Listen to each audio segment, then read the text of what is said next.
It was a rainy Thursday afternoon when Melanie stepped into the busy restaurant, tying her apron in a hurry and brushing back her curly blonde hair. She had been running late, again, thanks to the broken alarm clock and her little brother's endless questions about his math homework.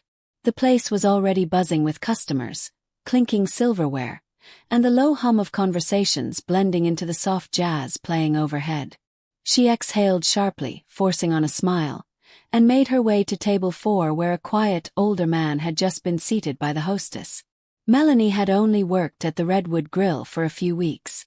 It was a cozy, upscale spot just outside Carmel, California, the kind of place where you'd spot retired professors, art collectors, or tourists who liked to pretend they were locals. She liked the job well enough, but the long hours and picky customers were wearing her down. And today, she wasn't in the mood for small talk or special requests. The man at table 4 wore a simple brown leather jacket, jeans, and a plain black t-shirt. His face was lined with age, the kind of face you'd think you've seen before but couldn't quite place. He had a calm presence, like someone who'd seen the world and wasn't in a rush to prove anything. He gave Melanie a polite nod as she approached, but she barely looked up from her notepad. "Just you today?" she asked, pen poised. "Yeah, just me," the man said in a slow, gravelly voice. She raised an eyebrow at the short reply. "All right, we've got a lunch special, trout with lemon butter and mashed potatoes. Or you can check the menu but don't take all day. We're kind of slammed." The man didn't seem bothered. He smiled faintly and said, "Trout sounds good. I'll take that. And a coffee, black." Melanie scribbled it down, already turning to leave. "Coming right up." She didn't notice the way the man's eyes lingered on her name tag, or the way the busboy near the counter suddenly stood straighter when he caught a glimpse of the customer. Most of the other staff didn't either. To them he was just another quiet old guy. Nothing to make a fuss about. But Janine, the hostess, had paused when she'd greeted him earlier. Something about his voice had made her look twice. And when he smiled, there was that flicker of recognition, like seeing a face from an old movie you'd forgotten you loved.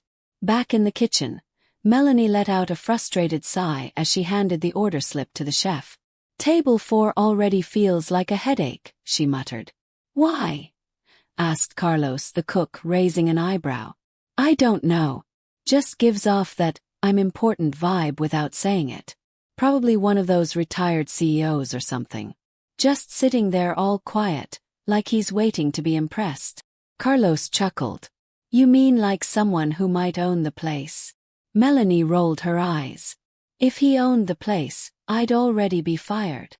She didn't know how close she was to the truth. As the lunch rush continued, Melanie grew more impatient. She checked on her other tables, cracked a few forced jokes, and tried to keep her energy up. But every time she passed table 4, she felt this weird sense of being watched. Not in a creepy way, more like being silently judged. It made her uncomfortable. And it made her snippy. When she finally brought the trout and coffee to the table, she set the plate down with a bit more force than necessary. "There you go. Hope it's to your high standards." The man looked up, his gaze calm. "Thanks," he said gently. Melanie gave a tight smile. "Let me know if it's not good enough. We wouldn't want to disappoint someone important." There was a pause. The man tilted his head slightly, studying her. "You seem stressed. Everything all right?" The kindness in his voice caught her off guard, and for a second she didn't know what to say. "Just a long day," she said finally, brushing it off. He nodded. "Understandable." She turned and walked away before he could say anything else. In the corner of the dining room, the restaurant manager, Phil, came out from his office, straightening his tie as he scanned the room. His eyes landed on table 4 and he froze. His mouth opened slightly. "Oh no," he whispered. He turned quickly and hurried toward the table, nearly tripping over a chair in his rush. Melanie, carrying a tray of empty glasses, noticed and frowned. "What's up with Phil?" she asked Janine at the host's stand. Janine was staring too, her face pale. "That's Clint Eastwood." Melanie blinked. What? Janine leaned in. That's Clint Eastwood. Actor. Director. Legend. He owns this restaurant. Melanie's stomach dropped. She turned slowly toward table 4, and for the first time really looked at the man sitting there. The iconic jawline. Piercing eyes. The calm, weathered presence. It was him. Clint Eastwood. Sitting there the whole time. And she had practically tossed his food at him and spoken like he was just some grumpy old man. At that moment, Phil reached the table, breathless and nervous. Mr. Eastwood. So sorry, sir. We didn't know you were stopping by today. Clint raised a hand gently, silencing him. No worries, Phil. Just wanted to drop in, see how things were going. Melanie could barely move. Her cheeks burned with embarrassment, and her heart pounded in her chest. She felt like the room had shrunk around her. Then, Clint turned his eyes toward her. Phil followed his gaze. This is Melanie, one of our newer servers. She's still learning the ropes. Clint gave a slow nod. I've noticed. Melanie opened her mouth to speak, but nothing came out. He wasn't angry. He didn't raise his voice. But his calm, knowing expression said everything. And then, without another word, he took a slow sip of his coffee. The silence stretched just long enough to make Melanie feel like the ground beneath her feet wasn't so solid anymore. She didn't know what he was going to say next, or what it would mean for her job. All she knew was that she'd insulted Clint Eastwood, and now the ball was in his court. What happened next, no one saw coming. Melanie stood frozen, her thoughts spinning as Clint Eastwood calmly sipped his coffee, not a trace of anger on his face. That somehow made it worse. If he had yelled, complained, or made a scene, she could have responded, defended herself maybe. But this silence, this polite, quiet pause, it unsettled her. And the way he just watched her with that steady, thoughtful gaze. It was like he saw straight through her mask. Phil stayed nearby, fidgeting, trying to find something to say, but Clint didn't speak. He just looked at Melanie and gave her a slight nod. Not approving, not disapproving. More like he was still deciding. She swallowed hard and forced her feet to move, turning quickly and heading toward the kitchen. Her heart hammering like it wanted out of her chest. Carlos noticed her face as she pushed through the swinging door. You all right? He asked. She paused, gripping the edge of the counter. I was rude to Clint Eastwood. He owns the place. Carlos blinked. Wait, what? I didn't recognize him. I thought he was just another cranky old guy. I was short with him, sarcastic even. And now, he's just sitting there. Watching. Carlos let out a low whistle. Man. That's wild. Melanie nodded, not sure whether to laugh or cry. What do I do now? Carlos shrugged. Hope he doesn't hold a grudge. But Clint Eastwood didn't seem like the grudge-holding type. He seemed like someone who paid close attention, who remembered the little things, who let people show themselves before making up his mind. Back out in the dining area, the mood had shifted. A few of the older customers had recognized Clint, whispering quietly, their eyes drifting toward table 4. A couple in the corner even tried to sneak a photo, but the hostess politely stepped in. Phil, now red-faced and sweating, hovered nervously at Clint's side, trying not to look like he was hovering. Would you like a dessert menu, sir? Or, another coffee? Clint shook his head slightly. I'm good, thanks. Phil nodded and took a step back, then looked at Melanie, who had returned to the edge of the room, trying to act like she belonged anywhere but in this moment. Mel, he hissed, motioning her over. She hesitated, then walked over slowly. Phil leaned in. Just apologize. Be respectful. Maybe he'll let it slide. Melanie felt a knot tighten in her stomach. I didn't mean anything by it. I just didn't know who he was. Doesn't matter, Phil said. He's the boss. Melanie took a breath and nodded. She approached the table again, her hands clasped tightly behind her back. Mr. Eastwood, she began, voice low and careful. I just wanted to say I'm sorry if I came off disrespectful earlier. I didn't recognize you and Well, I was having a rough morning, but that's no excuse. Clint looked up at her, setting his coffee cup down. I figured as much, he said calmly. We all have rough mornings.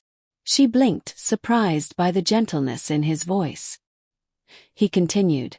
You're not the first person to speak without knowing who they're talking to. Won't be the last. Melanie felt a flicker of relief. Maybe this wouldn't end in disaster after all. But then Clint added, but how someone treats a stranger says more about them than how they treat someone they think matters.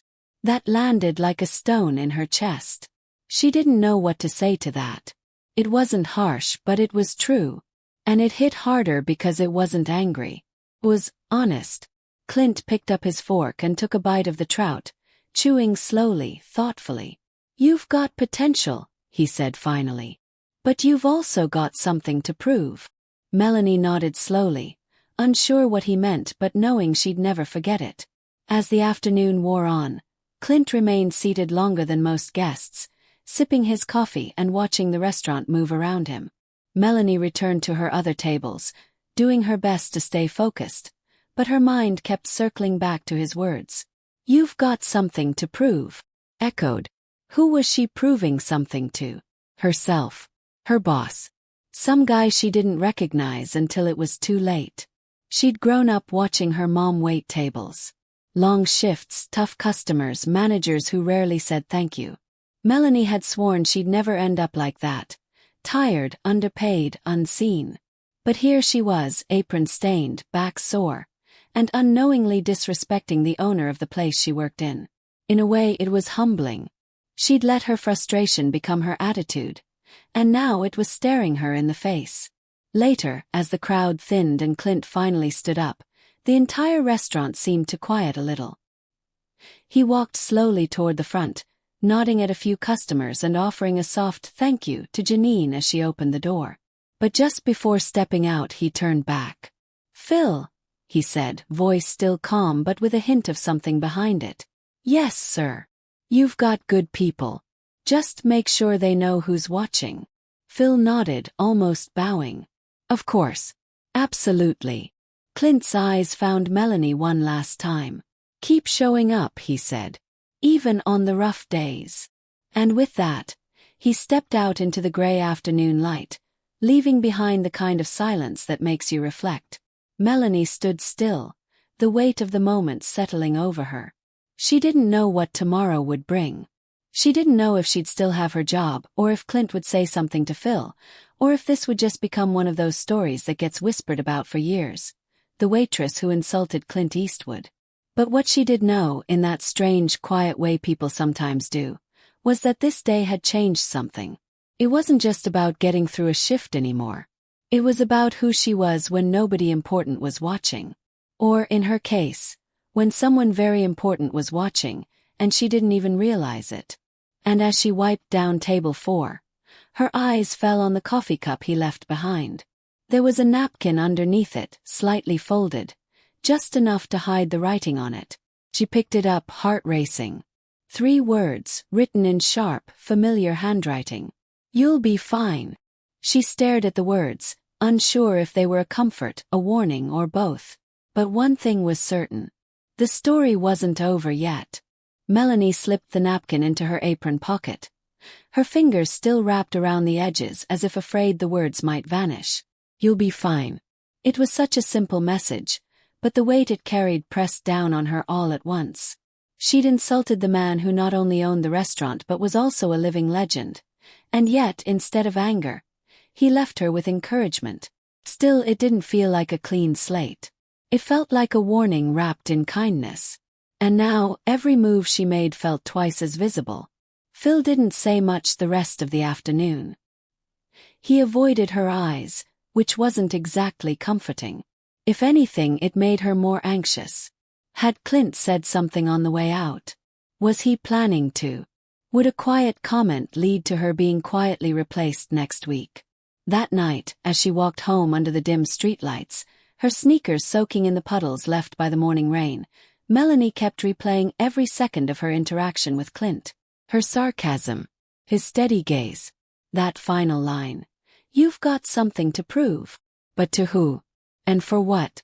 At home, her little brother Leo was sitting at the kitchen table, chewing on a pencil, a math book open in front of him. "Hey Mel," he said, barely looking up. "You ever get yelled at by a movie star?" She dropped her bag and laughed softly. "No yelling. But pretty close." "Clint Eastwood, right?" he asked. "I saw him in a cowboy movie once.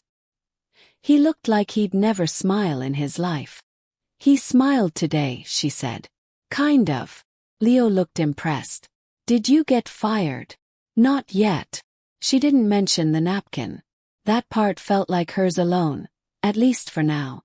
The next few days at work were quiet, but the kind of quiet that made you nervous.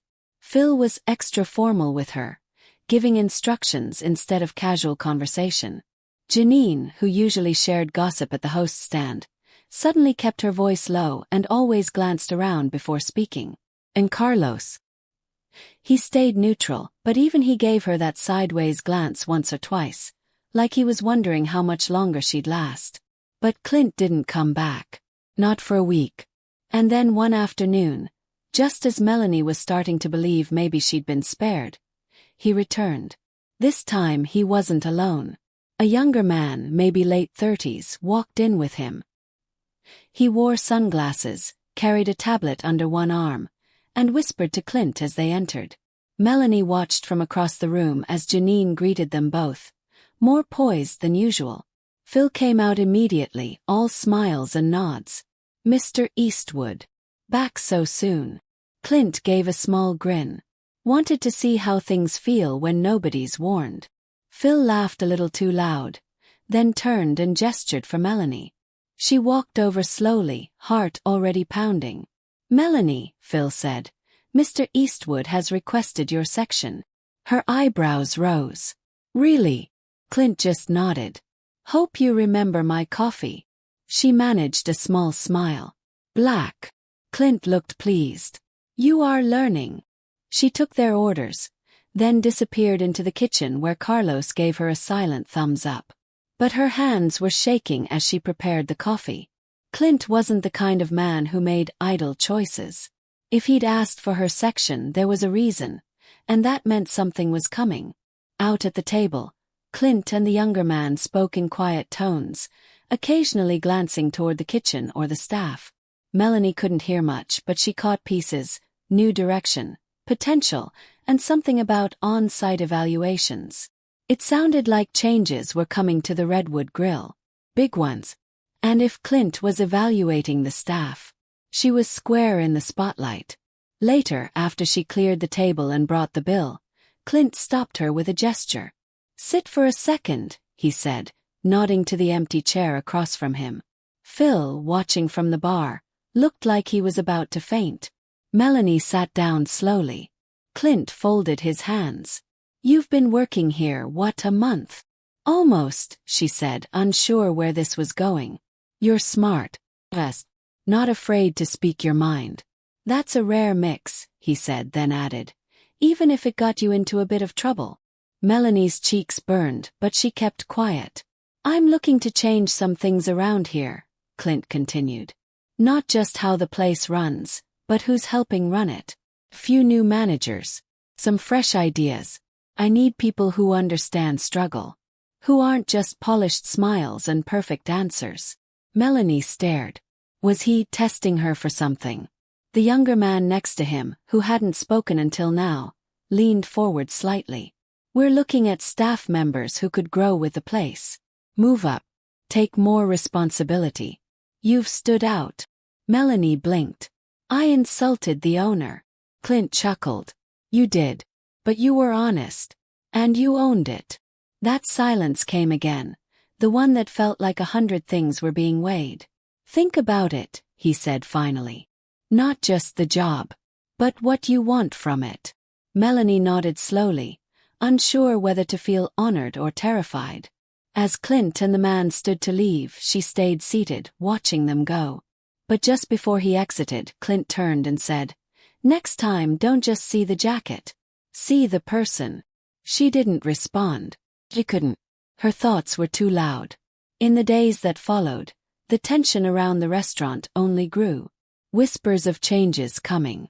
A few long-time staffers started acting strange, like they knew more than they were saying.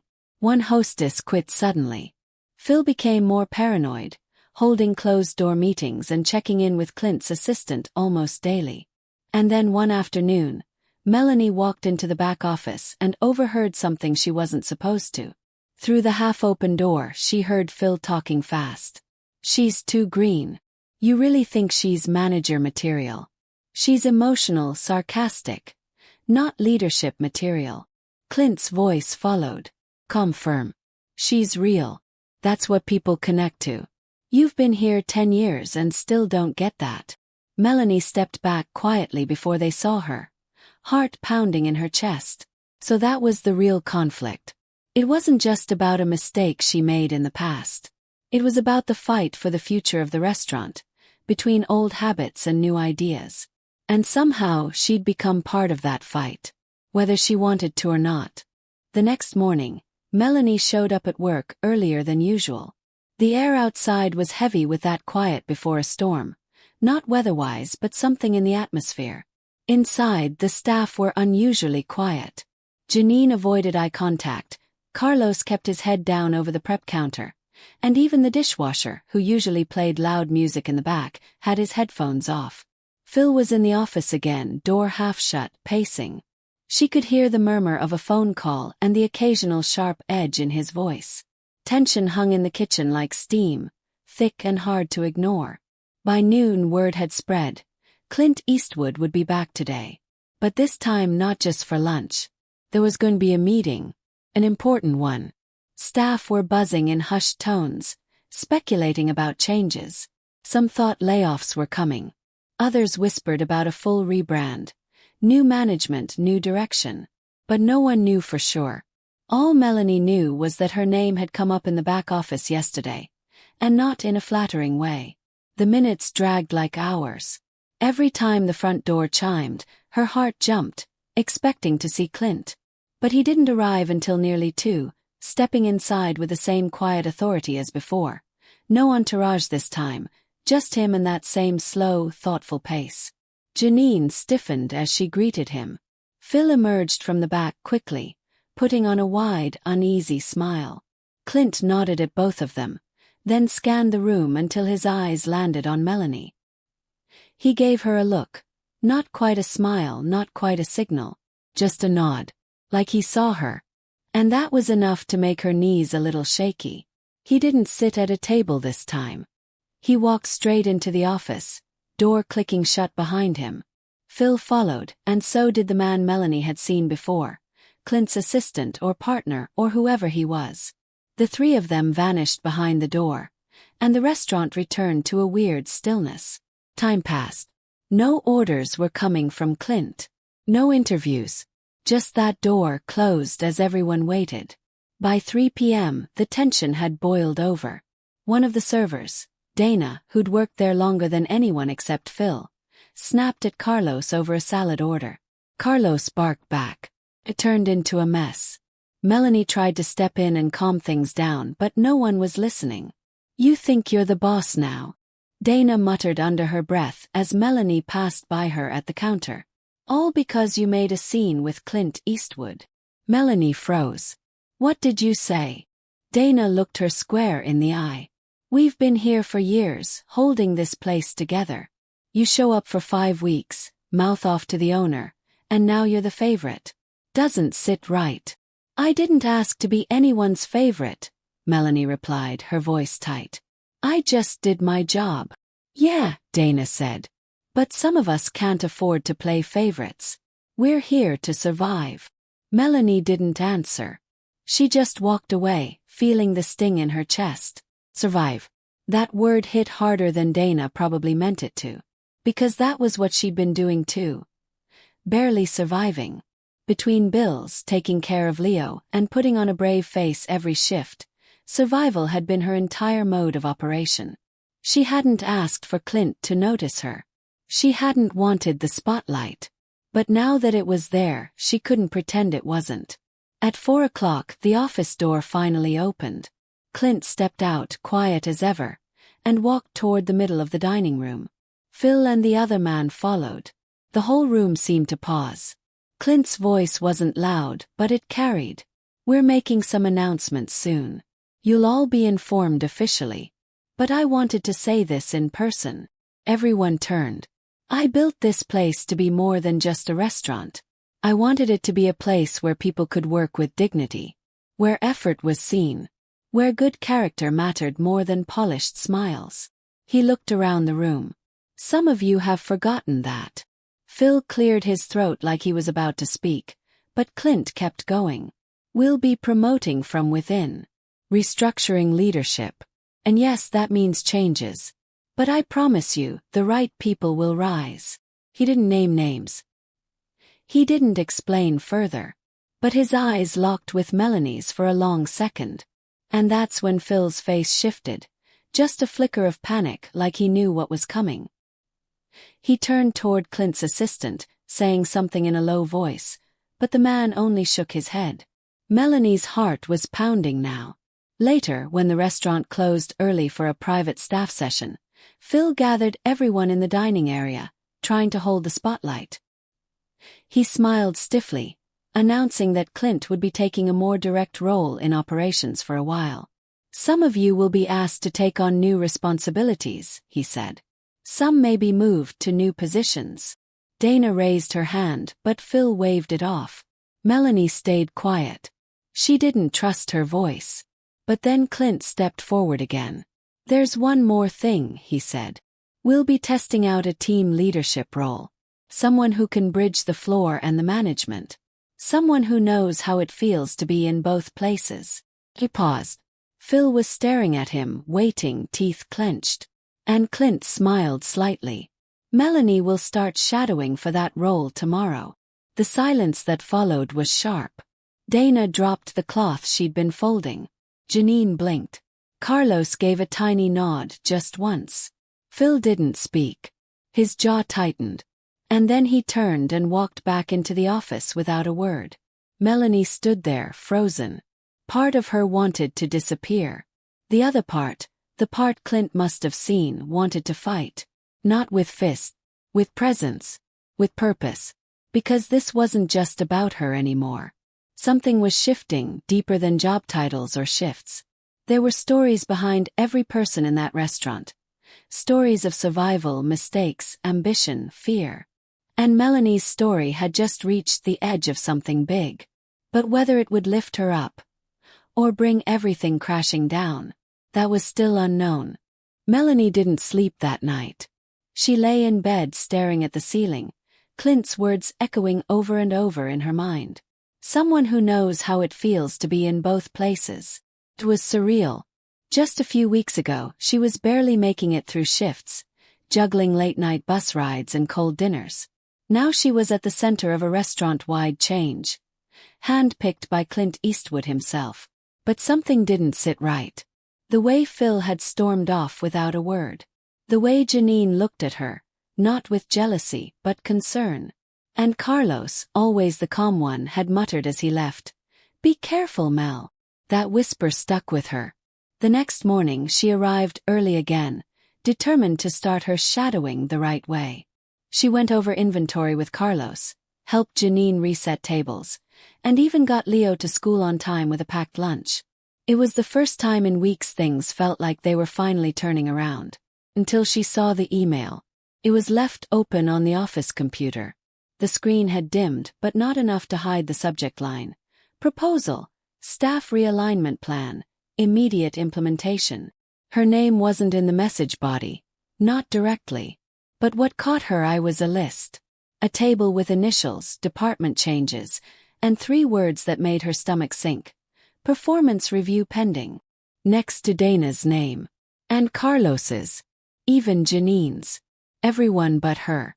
She quickly closed the screen as footsteps approached, heart racing. Phil walked in with 2 coffees and didn't notice her hands trembling. "You settling into the new role?" he asked, voice smooth but tight. Melanie nodded. "Trying to." He set the coffees down and leaned against the desk. "You know, Clint sees things in people. That's his gift. But sometimes he moves too fast. doesn't always see the full picture. She didn't respond. She could tell there was more coming. You seem sharp, Melanie. So let me give you a little advice. Don't get too comfortable. Around here, the tide shifts fast. He gave her a thin smile and walked out. She stood there for a full minute, staring at the closed door, heart thudding. That wasn't advice.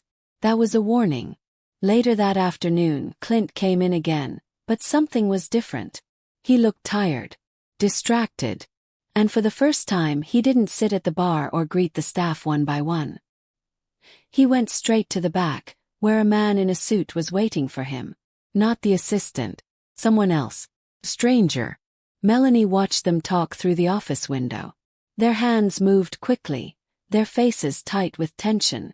Clint kept shaking his head. The man kept pointing at papers.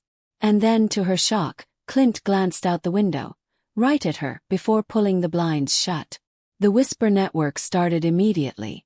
Janine whispered to Carlos. Carlos whispered to Dana. "That's the lawyer," Dana said under her breath. "I heard he's here because Clint's stepping back." "Stepping back?" Melanie asked, her throat suddenly dry. "Phil's been making calls, trying to get control back. If Clint's health is slipping..." She stopped short. "You didn't hear that from me." Melanie's world spun. It was like the ground she'd just started to stand on was shifting again. That night, she stayed after her shift to help Carlos close. As they stacked chairs, he spoke quietly. "I need to tell you something," he said. "A week before Clint showed up, Phil told me he was looking to trim the team. Said some of us weren't aligned with his vision." Melanie frowned. But he didn't even know Clint was the owner yet. Carlos shook his head. "That's the thing. Think he did. Or at least suspected. Clint's been silent partners in a few places around town. Word was this restaurant had backing. Phil just never thought Clint would come in himself." She leaned against the counter. "So all this, me getting noticed, the leadership offer, it's throwing Phil's plan off." Carlos nodded. "And if Clint's pulling back, Phil's going to do everything he can to get the upper hand again. That includes discrediting you." Melanie's chest tightened. "How?" "I've already heard whispers," Carlos said. "He's saying you've been stirring trouble, playing staff against each other, acting like the place is yours." Her stomach turned. "But that's not true. Doesn't have to be. It just has to look true."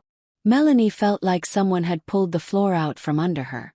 She thought Clint's trust would protect her. But what if Clint wasn't going to be around to back her up? What if she'd been set up from the beginning, praised in public to be isolated in private? She walked home in a daze, her mind racing. The lights on her street looked dimmer than usual. Her apartment quieter. Leo was asleep on the couch, school books still open on his chest. She covered him with a blanket, then sat at the kitchen table, staring at her phone. No messages, no instructions, just silence. And then it hit her, the twist she hadn't seen coming. The napkin. She ran to her apron and pulled it out. It was still there, wrinkled and soft from wear. But this time she looked closer. There was more written in the corner, a faint second line under the original message. "You'll be fine. But be ready." A chill ran down her spine. He knew. Clint had known even then that something was coming, that someone would push back, that the moment he offered her a chance, someone else would try to take it away. And now it was happening. Not just to her, but to everyone Clint had hoped to protect. Melanie knew then that her next move wasn't just about holding on to a job. It was about protecting a legacy, one that had been quietly built, and was now quietly under threat. And if she didn't act fast, everything Clint had hoped to change could disappear before it even began. The next morning, Melanie arrived earlier than ever. The streets were still quiet, the sun barely up, but she couldn't stay home. Not when everything was hanging by a thread. The napkin Clint had left her sat folded in her pocket, like a secret message from someone who knew she'd need courage at exactly the right moment. Inside the restaurant, the lights were still off. But the office door was open, a faint glow spilling from inside. She approached quietly, not sure what she'd find. As she got closer, she heard voices, low but sharp. Phil's voice was unmistakable, and so was the cold edge in it. "She's not ready," he was saying. "You're making a mistake, Clint. This isn't a charity. It's a business. We need structure, not sympathy." Then Clint's voice replied, steady and cool.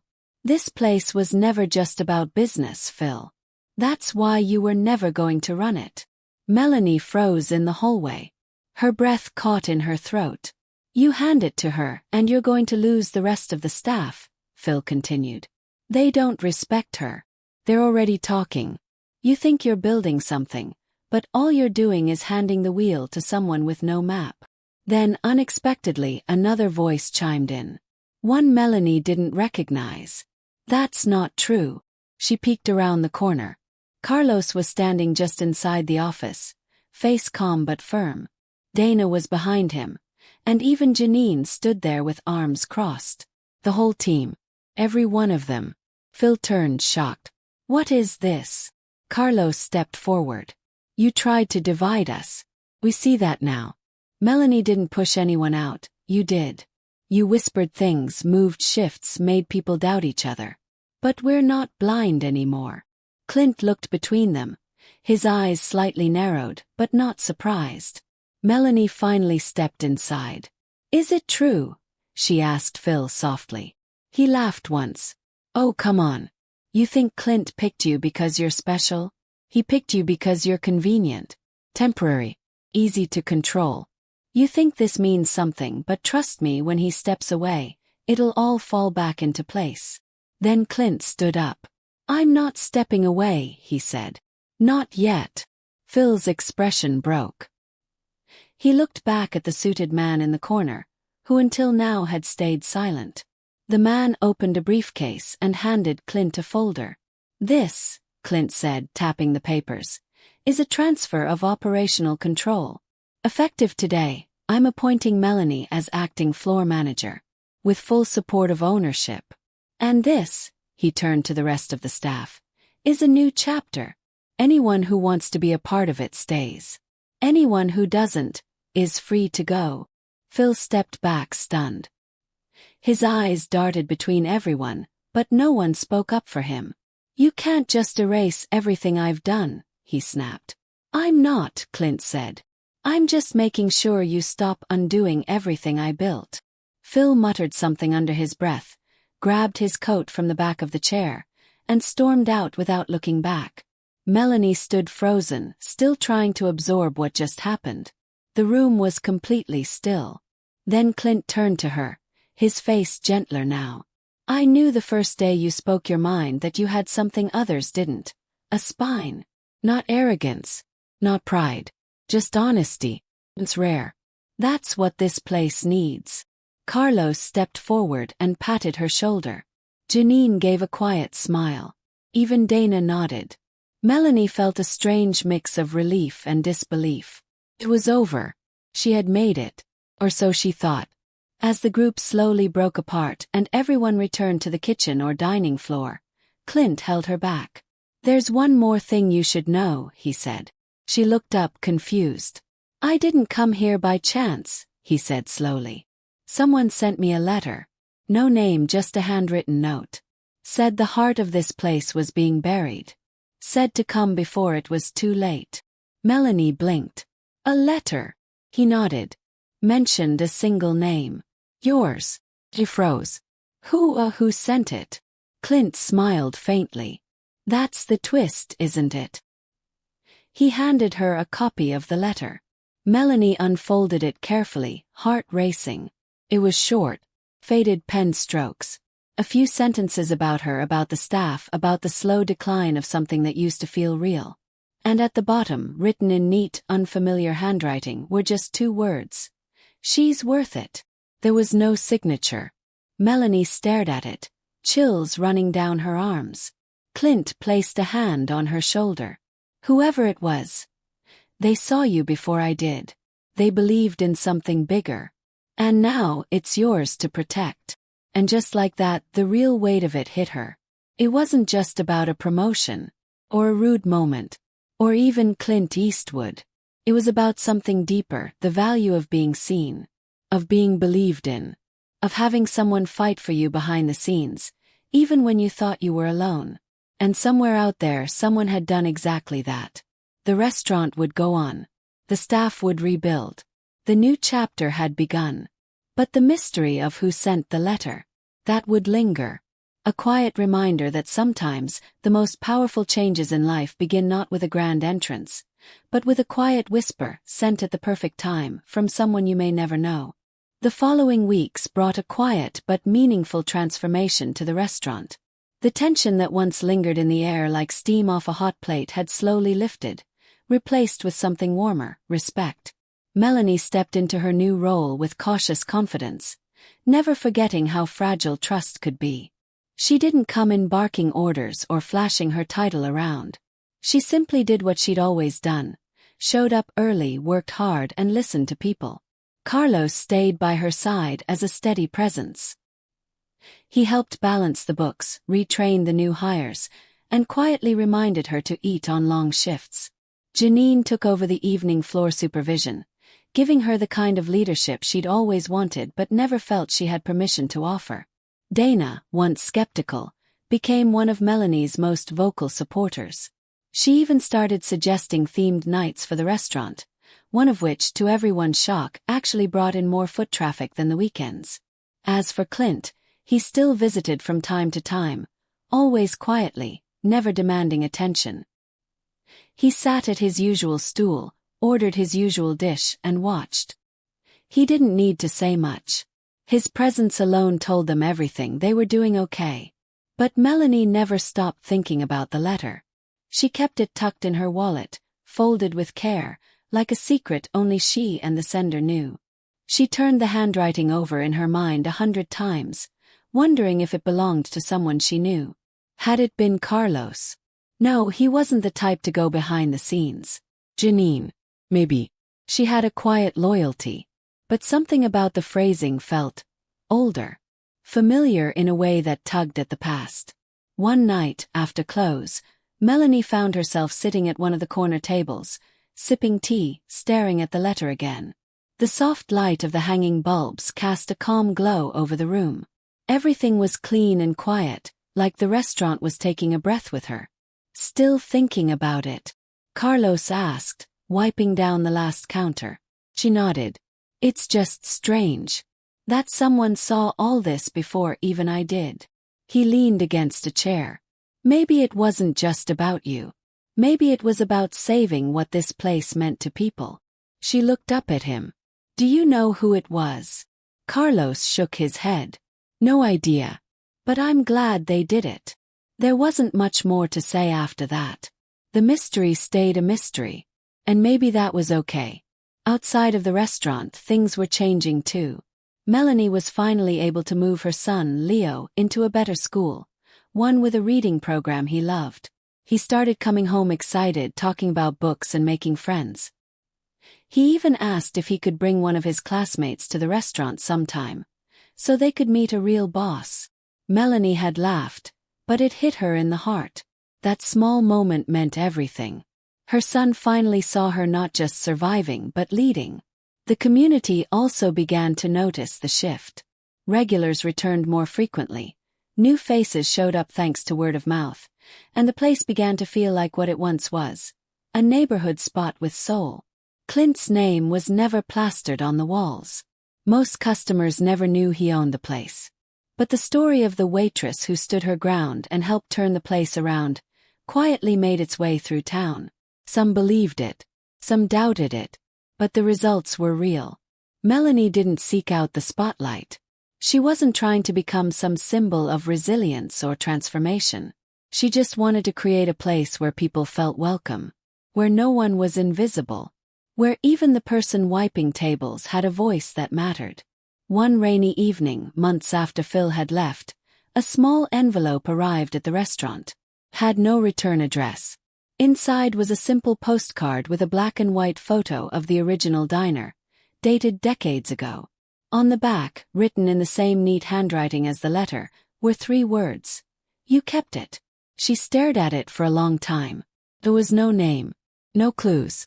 But the message hit her like a quiet thank you from someone who understood just how hard it had been to hold on. She smiled, slipped the card into her wallet next to the letter, and got back to work. Looking back, it was strange to think the whole story had started with a misunderstanding. With a moment of frustration at the wrong person. A waitress who didn't know Clint Eastwood owned the place. A man who saw past a rude remark to the tired person underneath. And from that moment everything had changed. It was never about fame. Or about power. It was about being seen. About being given a second chance. About believing that even when people make mistakes, they're still worth fighting for. Melanie didn't need anyone to remind her of where she started. She carried that with her every day. It was in the way she spoke to new staff. The way she watched for the quiet ones who might be struggling. The way she offered grace, because she knew how much it mattered when someone had offered it to her. In the end, she never figured out who wrote the letter. But maybe that was the point. Some stories aren't about finding every answer. Some are about discovering who you are when everything else falls away. The restaurant stood strong, humming with new life, warmed by good food, laughter, and quiet moments of connection. Melanie walked the floor like she always had, only now with her head a little higher, not out of pride but out of purpose. And as the lights dimmed at closing and the last table was wiped clean, she stepped outside into the night, took a deep breath and smiled. Because sometimes the smallest moments, an unexpected insult, a folded napkin, a quiet letter, can change everything. And if you're lucky, they might just lead you to exactly where you're meant to be.